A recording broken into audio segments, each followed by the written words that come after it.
Lundi matin, 7h12, le désir de vieillir dans son propre logement, ça fait rêver.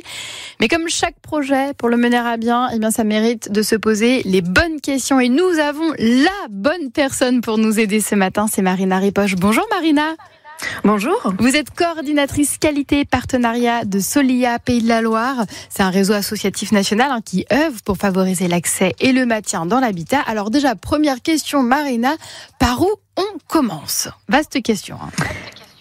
Eh bien, effectivement, par où on commence ? L'important, c'est d'être bien conseillé, puisque lorsqu'on veut engager des travaux à son domicile pour rester le plus longtemps possible et en toute sécurité, il faut être conseillé sur les travaux dont on a besoin et de selon on souhaite aussi chez soi, et puis de vérifier selon ses capacités financières ce que l'on peut aussi bénéficier en termes de subventions, puisqu'il existe une subvention qui s'appelle MaPrimeAdapt, qui est destinée aux propriétaires occupants et aux locataires du parc privé et qui permet d'aider et de soutenir les ménages qui souhaitent rester le plus longtemps possible chez eux.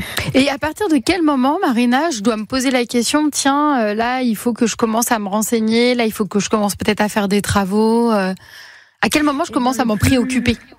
Oui, le plus tôt possible, parce que malheureusement, parfois, on nous appelle après avoir eu une première chute ou à se poser des questions de rester chez soi ou de changer de logement, et c'est parfois trop tard, alors qu'il y a des aménagements ou des équipements qui nous permettent de faciliter notre quotidien. Mais quand on dit le plus tôt possible, Marina Ripoche, de prévoir plus tôt possible. Mais quand vous dites le plus tôt possible, justement, c'est quel âge à peu près ? Oui. Eh bien, la subvention MaPrimeAdapt, elle peut s'obtenir dès l'âge de 60 ans. Donc c'est très tôt. Donc il est possible, en fait, dès lors qu'on souhaite faire quelques aménagements, ne serait-ce que de sa salle de bain, parce que très souvent dans les logements assez anciens, on peut avoir des baignoires, et là, tout simplement, on sait très bien que c'est potentiellement un risque de chute. Donc dès qu'on veut faire un aménagement, parce qu'on se sent pas forcément à l'aise dans nos déplacements, ou que on a envie d'anticiper, de se dire que dans les 15, 20, 30 ans à venir, j'ai envie de rester dans mon domicile ou pas, et bien là, de se poser tout de suite les bonnes questions et de se faire accompagner pour faire des aménagements adaptés. Alors justement, on parle de se faire accompagner. Comment justement Solia peut nous aider ?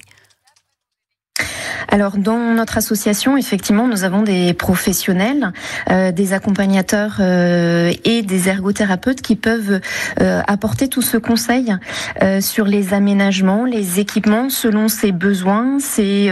Quand je dis besoins, c'est aussi selon ses capacités de déplacement et puis aussi ses capacités financières. Donc, c'est du conseil sur mesure et qui permet ensuite de réaliser des devis auprès des entreprises et d'être accompagné jusqu'aux demandes d'aide financière, au dépôt des demandes d'aide financière, et de réaliser ces travaux en toute sérénité.